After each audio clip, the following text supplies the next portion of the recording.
Hey, so I just had an everything shower and I made a mistake with something that I did today. And I'm just gonna be vulnerable for a minute. So I was feeling good about myself, had an everything shower, which was spectacular, by the way. And I had loud music playing in the background because that's what I normally do to kind of get myself in the mood for it.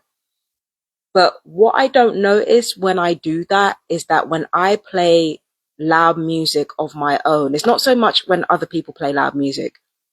It's when I play loud music in my own space for a prolonged period of time. I don't notice when I start to get overwhelmed, and I don't notice when my senses are being overloaded. Um, so what ends up happening is that I end up thinking of things that have made me angry, or putting it within the context of like scenarios in my head that I've created. Now, this isn't an unusual thing. A lot of people do this. It's just that the difference between them and me is that I vocalize these things. So a lot of people are, whilst I'm basically yelling my head off about things that are pissing me off, like put within the context of this thing, this visualization in my mind, people don't know what I'm doing and people don't know what I'm talking about. All they hear is me being pissed the fuck off. And that's all they hear. And then people get scared by it. And if it was at any other time, if gang stalking wasn't involved, if it was just a simple thing where like whole communities of people had not been involved in like just antagonizing me and trying to humiliate me and trying to scare me, if it wasn't that, I would have actually empathized with that, because that is very scary to deal with. It, like on the other, to be on the receiving side of that, to hear somebody with a mental health issue like fucking screaming and stuff or shouting because they're angry, and they've got a mental health issue, that's incredibly scary, and I get that. But if it was at any other time other than when I was being gang stalked, I might have more sympathy. Gang stalking is the reason why I can't have sympathy. And gang stalking is the visualization I had in my head, and I didn't realize how angry I was until I actually started yelling like that. And the thing that really pisses me off, right, is not that people want me to be alone. It's not that people want me to be, it's not that people want me to be alone or people want me to be with other people. It's the fact that I can't do anything on my own terms. Like, people don't want me to do anything on my own terms. They always try to punish that. They don't want me to do anything on my own terms. If I'm on my own, I can't be comfortable on my own. If I'm with people, I can't be comfortable with people. And again, the hex on the tarot readings, I don't think the hex on the tarot readings is the reason why I don't have any customers. I don't go out. And as for the TikTok lives, I don't do any lives. I barely do any lives. So I can't blame that on a hex. But the fact that I'm even mentioning it, it just goes to show how much people will take away your happiness, like just to prove they're brave. And I just don't understand that mentality. Like today, for instance, with all the fucking like taunting going on, and this is not the first day it's been happening. It's been going on for weeks, right? My thing is this, like, why do you need somebody to be upset so fucking bad? Well, I know why. Gang stalking, I know why. But then there's another part of me that thinks on a human level, you wanted me out, so I'm out, right? You wanted me out, so I'm out. I've been evicted, right? Technically. You wanted me out, so I'm out. I'm trying my damnedest to get another place to live because I don't have a guarantor. And thanks to me not doing any tarot readings, I don't have the money to move out. You see, this is exactly what happens when you're dealing with miserable ass, weak people. They don't think of these things. You wanted me to be upset until I am upset and it starts to affect you. Just leave people alone.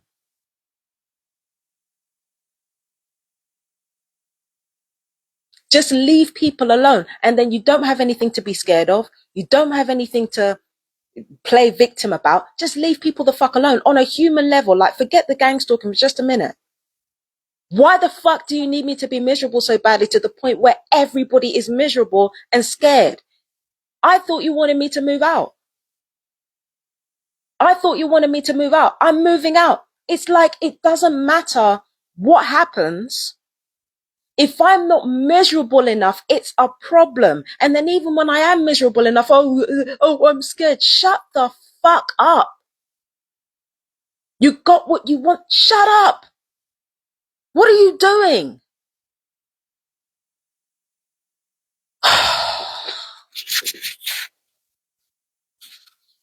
You got what you wanted.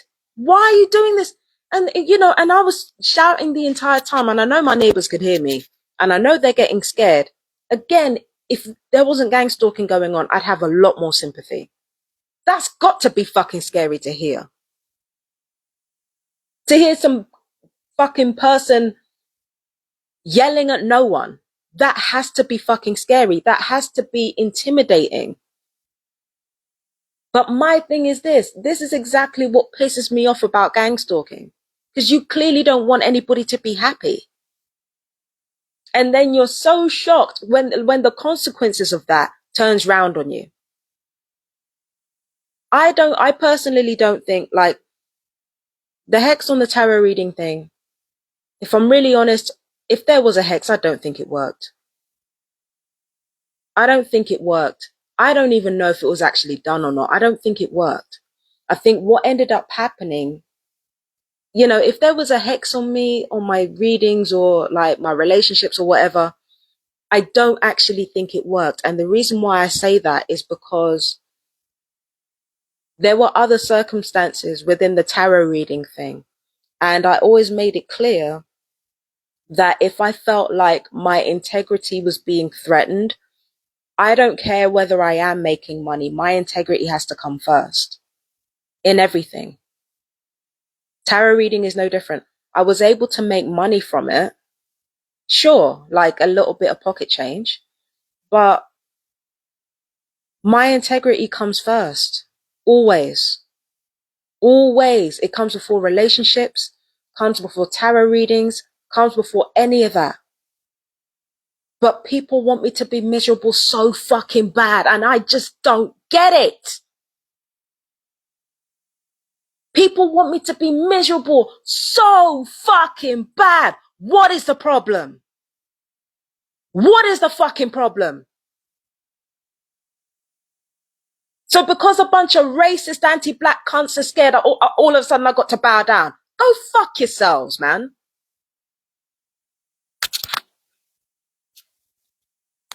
Everybody got to bow down because they're scared. Get the fuck out of here. When I say leave me alone, I mean that shit. And because I say exactly what I mean, suddenly now everybody's shitting bricks. I already told you who I was.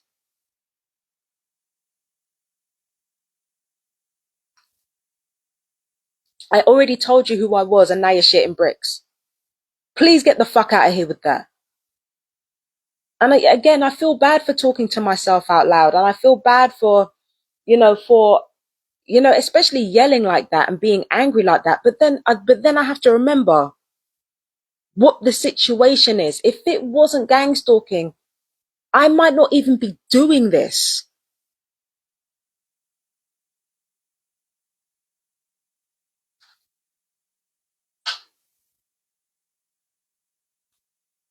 I might not even be doing this if it weren't for gang stalking. I might not even be like this if I wasn't surrounded by enemies all the time who wanted me to feel so awkward in myself that I would shrink, hide, and die.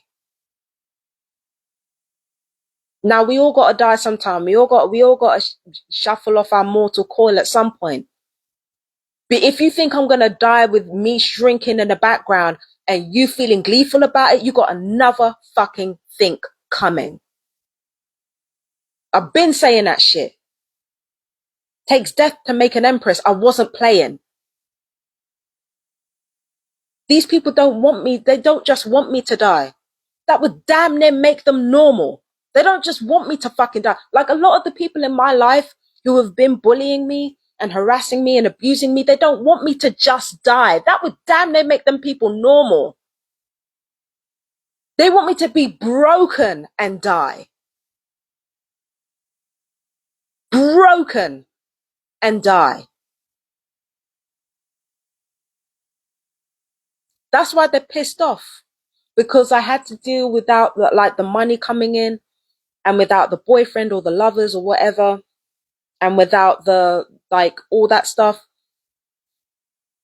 And I'm still here, and it doesn't bother me as much as it should at all.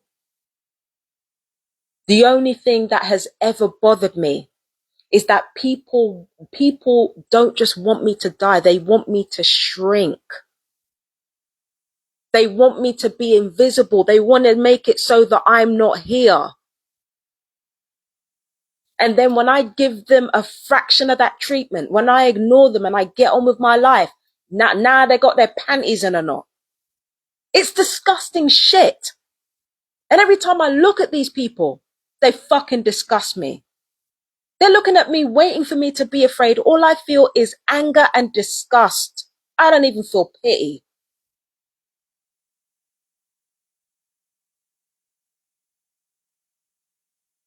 I don't even feel pity. The amount of perps that ended up looking rough as fuck dealing with me, I don't feel a single shred of pity for them.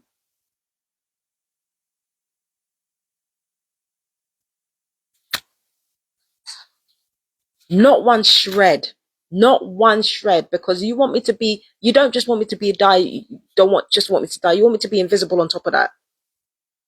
I give you a fraction of that treatment and you lose your mind. Fuck you.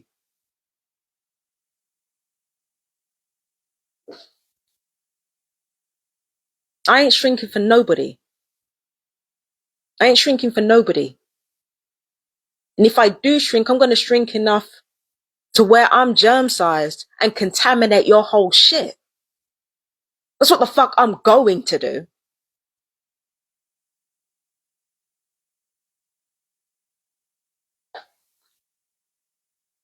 This is the thing that gang stalkers don't seem to understand.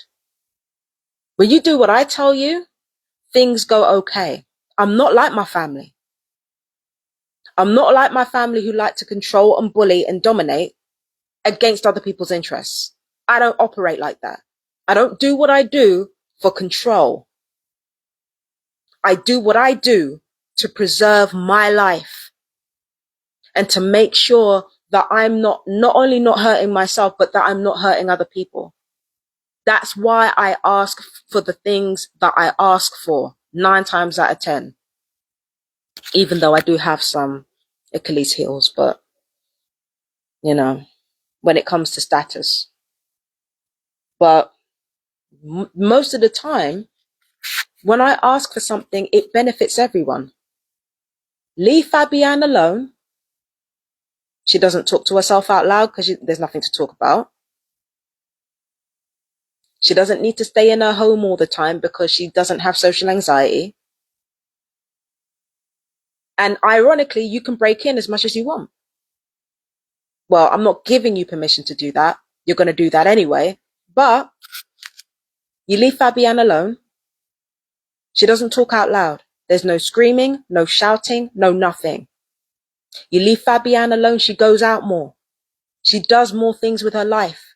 You leave her fucking tarot readings alone. She goes out more, does more things with her life. You leave her fucking relationships alone. She goes out more, does more things with her life. You don't try to curse her womb. These people didn't do that. You don't try to curse her womb. Might have kids. You might have like a better chance of actually getting one over on me in a gang stalking. Like, that's what I'm saying. All of these things.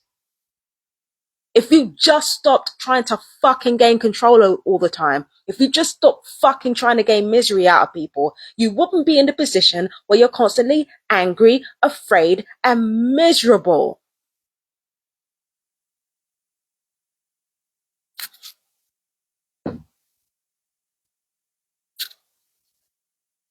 Constantly. You wouldn't feel like shit constantly. Just do what Fabienne tells you the fuck to do. If she says leave her alone, leave her alone. If she says she wants a Section 21, you fucking get her one. If she says she wants gang stalkers to stop bothering her, you fucking do it. If she says it's either me or the other party that's been harassing me has to go, you get rid of me or the other person.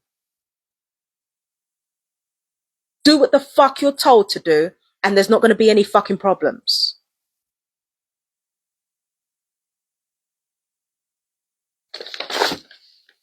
Do what the fuck you're told. Stop trying to be a big bollocks. Do what the fuck you're told. I said I want to be left alone. I don't want people knocking on the door like they don't have no fucking sense.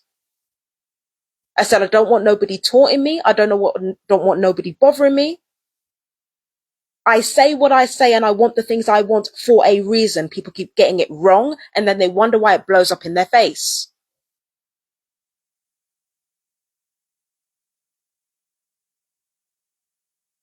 Do what the fuck. When it comes to Fabienne Deacon, do what the fuck you're told. I keep telling these gang stalkers this, keep telling these perps this. Do what the fuck you're told and there won't be any problems.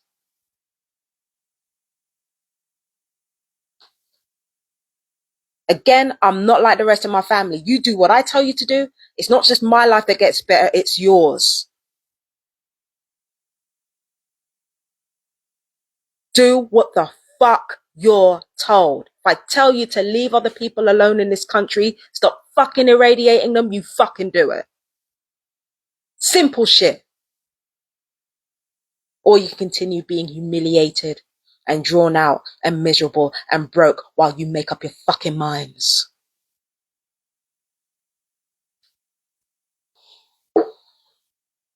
And that goes for torturing us too. That goes for torturing us. That goes for electronically fucking torturing us too. Stop that shit. We already told you. It wasn't even just me that already told you. It was God knows how many TIs over decades. Told you, leave us the fuck alone. You don't want to do what you're told. Leave us alone.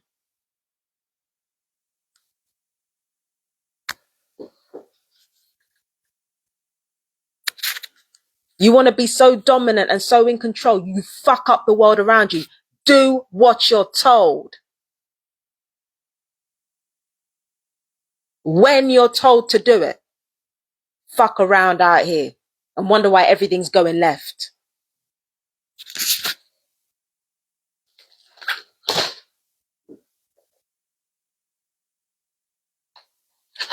And when I say stop fucking up my name, stop fucking up that I keep telling people that shit. Gang stalkers keep fucking with me on that. Now look what's happening. Get your shit straight. Stop fucking weaponizing everything that I do. It's not helping you. Stop trying to dehumanize me using my blackness to do it. It's not helping you. Do what the fuck you're told. And I don't care if you think I'm arrogant. I deserve to be. The amount of shit that I've managed to do on my own with benefits, barely any money. The shockwaves that I'm causing because ain't no other TI like me. I deserve to be fucking arrogant.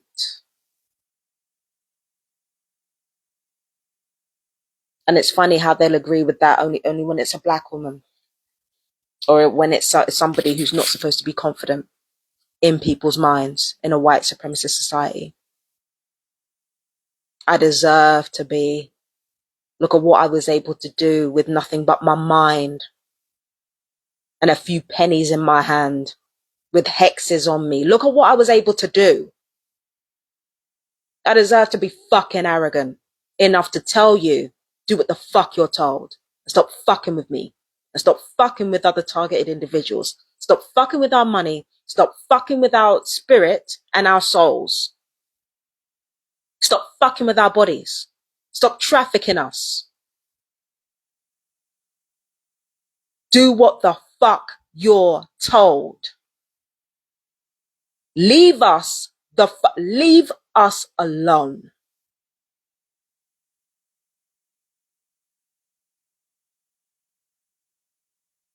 And ain't no fucking problems. No problems.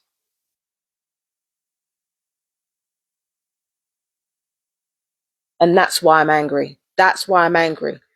It's not like when I tell people to do something, it just benefits me. It benefits literally everybody. But nobody wants to be for their own interests. The only thing they're interested in doing is trying to make me shrink as well as die. Fuck that. You're going to respect me.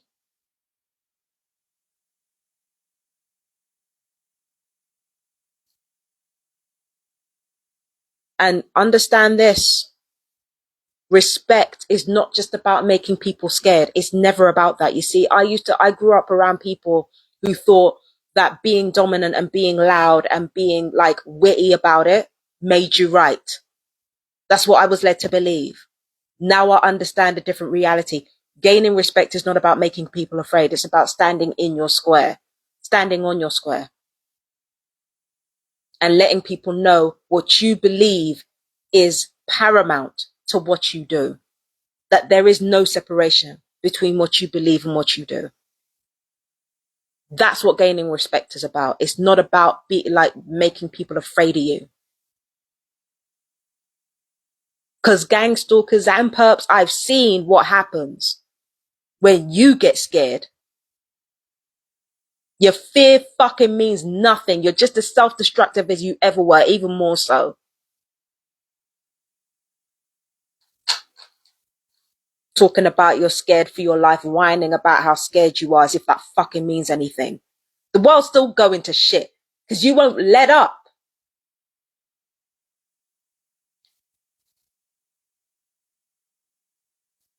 How many people are dying right now? You know how many people are being gassed alive right now?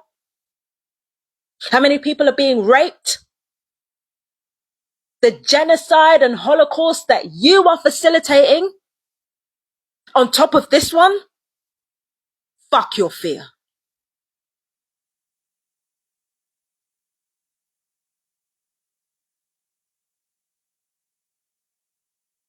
Unless you're going to use that fear to make things right, your fear means precisely fuck all.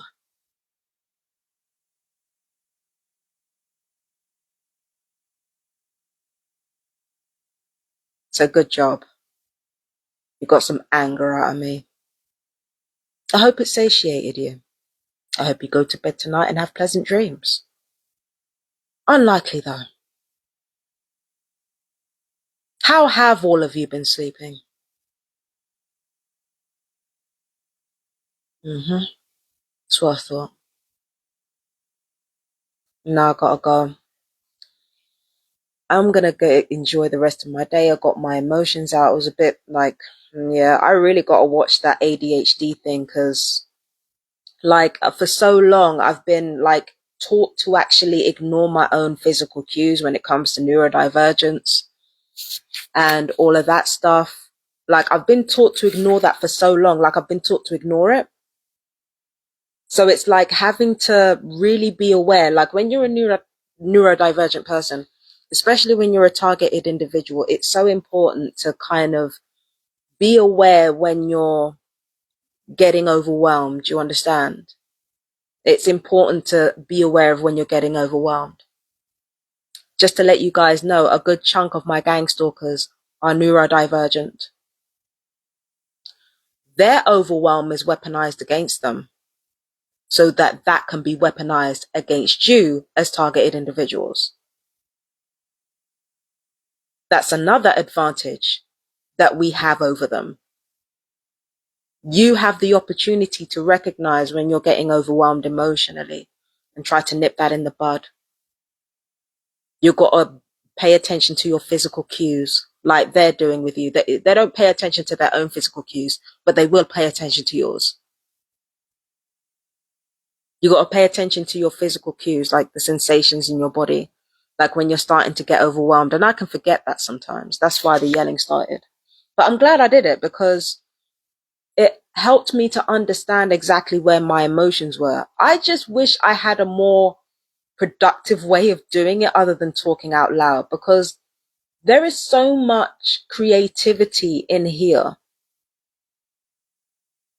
I just wish I had the skills to match, like the drawing skills, the writing skills, and I'm 40 now. I'm really like, I shouldn't be as proud as I am to learn something new, but I'm a little bit proud.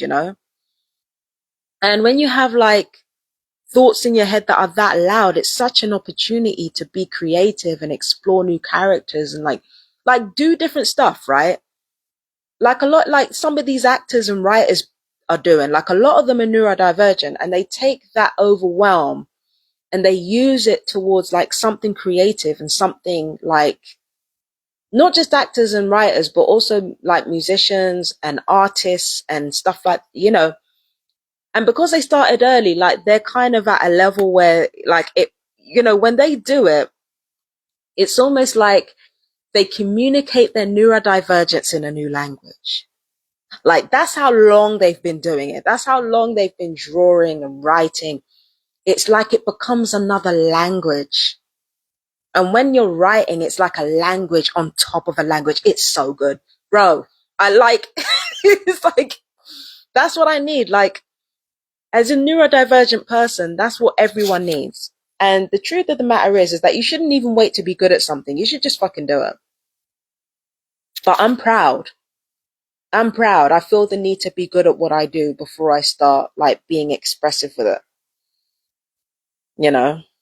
But yeah, like neurodivergent, it's like you get overwhelmed and then it's like your thoughts kind of run, and then that's when you start getting out all the emotions that you've been holding inside yourself. Again, I wish there was another way that I could do it other than talking out loud, bro. But then again, I could. Who's to say I can't? You know? But yeah, yeah. It's a neurodivergent thing when you get overstimulated. It's not a neurodivergent thing to talk to yourself, though. Like, it's very rare that people actually do that. Not, well, the way I do it anyway.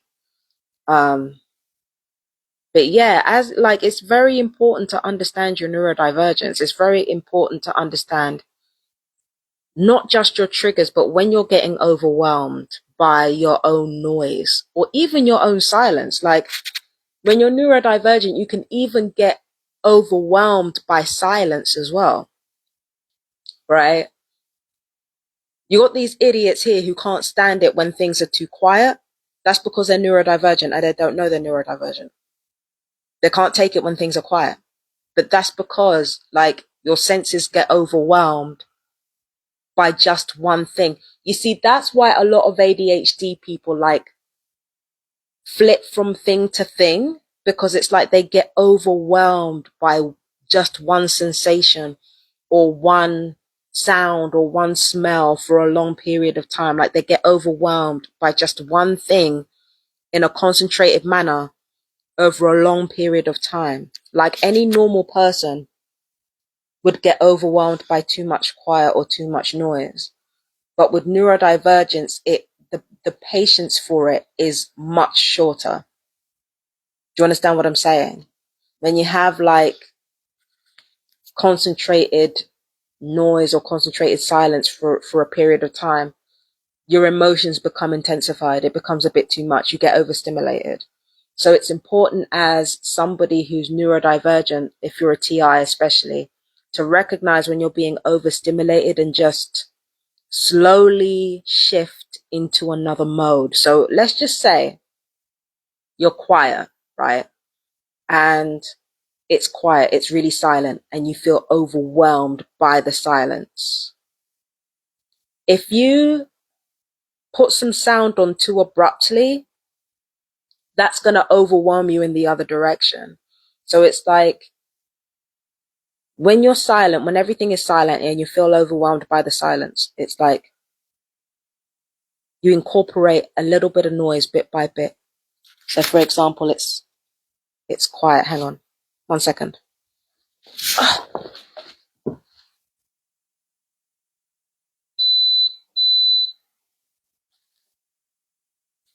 So it's quiet right now, right? I'm going to stay with you for about 10 seconds in silence, and then I'll demonstrate what I mean.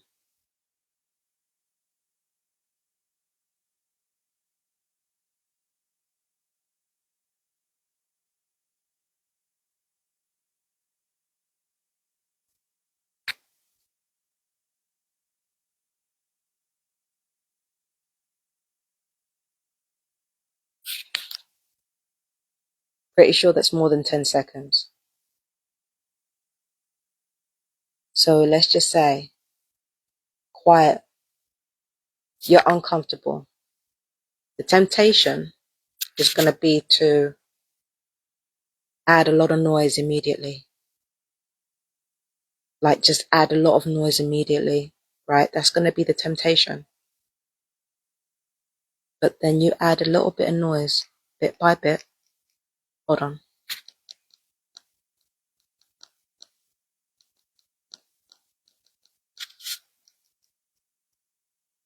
Might hum a little bit.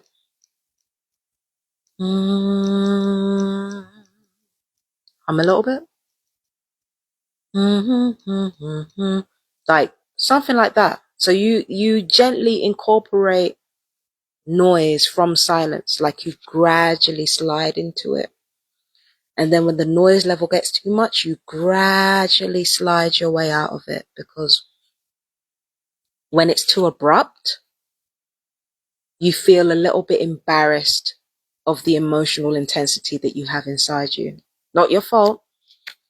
It's not anybody's fault. It's not even the gang stalker's fault that they get overwhelmed by emotion. We're taught to get overwhelmed by emotion societally. So when you gradually introduce noise and then you gradually calm down, you're giving yourself permission to feel along the way. And when you give yourself permission to feel, ironically, the feelings get less intense because you're not denying your emotions. Kind of start off slow, and when the noise reaches a crescendo, you come back down. Because when your emotions get loud like that, it can feel a little bit shameful. And before anybody comes at me, I know that, shame is not an emotion we should be feeling for our emotions. But the world is a world. This is a world that prizes stoicism and emotional restraint. So you're going to feel that shame when you get overwhelmed. Stay with it. Incorporate noise little by little, little by little. Don't shock yourself with it, because then you're just going to hate yourself more. You're just going to feel more ashamed of yourself. Don't rush yourself into it. Just don't rush anything. Give yourself, like, your emotions need time. Mind is quick, but your emotions need time. And sometimes what your mind will do is your mind will run so much faster than your emotions that there can be a disconnect.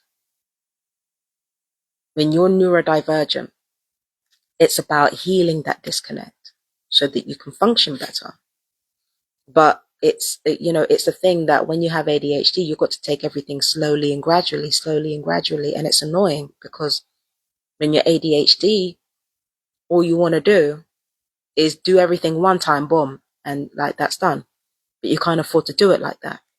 You've got to do little bit, put it down, little bit, put it down, little bit, put it down. That's how you have to handle it. So sometimes I forget that, and sometimes I get very overwhelmed. So that's what causes all that. That's what causes the out loud thoughts to myself and all that stuff. That, on top of that, not gonna lie, self-esteem's a bit low, right? Confidence in myself, who I am, up here. But self-esteem when it comes to my skills could be better. Could be better. Okay. So That's what you do as an ADHD person. You just slowly, you got to be like, especially when you're a targeted individual, you got to be so gentle with yourself. This world is literally torturing you. You've got like what? You got electronic weapons being fired on you and shit. I've had electronic weapons fired on my eye the last couple of days. You got all that. You got electronic weapons being fired on your skin. You got marks all over your body. You know, you have your joints attacked.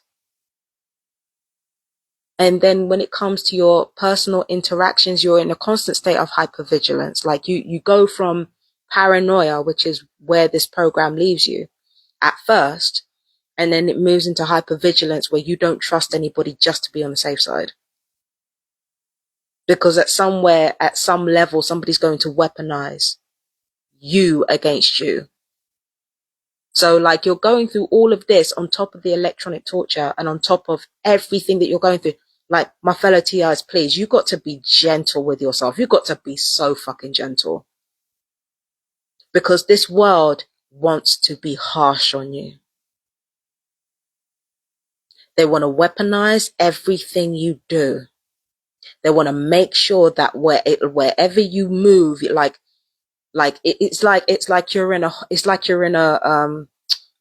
a container, and each side of the container is hot. And all you want to do is rest yourself against one wall, but you can't do it because each wall is hot. That's literally what being a targeted individual is like. Each wall is hot. There's nowhere for you to rest. That's what the gang stalkers, the conditions that gang stalkers want you to live in all the time. And we've seen the results of that. We've seen the violence that's on the rise. We've seen the austerity measures. We've seen everything that's going on. We are being led by people who want us to be in that space constantly. To constantly feel like we cannot rest on any part of who we are. So you have got to be gentle with yourself at all times. Luckily for me, I don't really have that much responsibilities, like I said before. So it's easy for me to do that. But I understand that there are targeted individuals among you that have jobs, that have like hobbies that you do, places that you have to go, people that you have to see, you have families. You know, you got responsibilities. Like with me, the only responsibility I really have is to myself. But there are other people, there are those of you who have responsibilities. Those of you that have like real full lives that demand a lot of your time. And the women don't even get me started on, because I know you TI women, right? You have a lot of fucking invisible labor to be doing on top of everything else. You don't even have to tell me. I already know.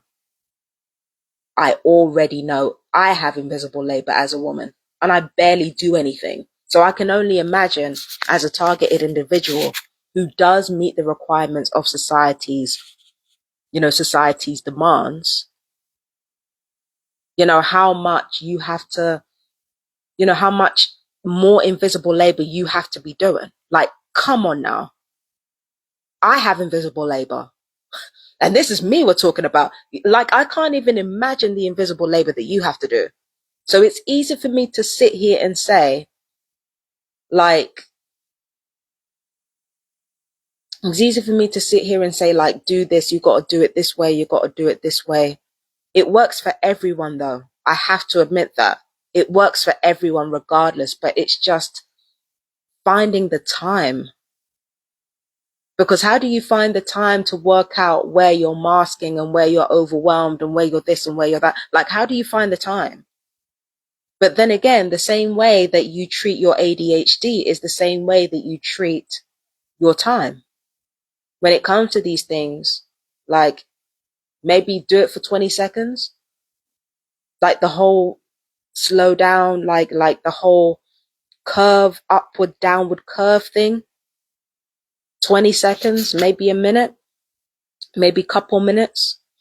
Like every day, like just do a tiny bit towards like regulating your nervous system, like every day, like just do a little bit, like the tiniest bit. So small you won't even miss it. So small it will barely make a dent in the rest of your responsibilities. You understand what I'm saying? So like I can't even imagine what you ladies have going on. But it's just like finding little pockets of time rather than making it a big part of your life yet. Because I can afford to make it a big part of my life. I have time. A lot of you female TIs, even those without jobs, because again, you're having to fight for your lives. You're having to like go to court. You're having to take on mental health. You're having to take on social services that like are doing some fuck shit with your family. Like there are so many things you have to navigate. So even when you don't work, there's the invisible labor of being a woman already. And then on top of that, there's like all the other stuff that you're being kept occupied with. Because again, gang stalkers don't want you settled. They don't want you comfortable in who you are. So they take up your time and waste your time by weaponizing you against you. I understand. Finding the time's not easy. Do a little bit. Little bit every day. That's how you get around that. Treat your time the same way you treat your neurodivergence. And that's how you navigate it. Yeah. Let me see if there are any comments I've missed. I don't think there are. Doesn't look like there are. But yeah, that's how you do it. That's how I try to do it. And it's been helping me. I can't lie. You see, even when you're a targeted individual, there are ways. There are ways, my dear. So yeah, I'm going to go. I'm going to eat something because I'm very hungry. That's probably why I'm pissed off. I'm very hungry. I don't.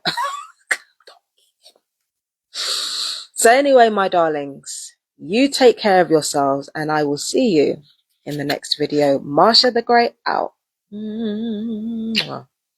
Bye bye. Gang stalkers, fuck you. You know the drill.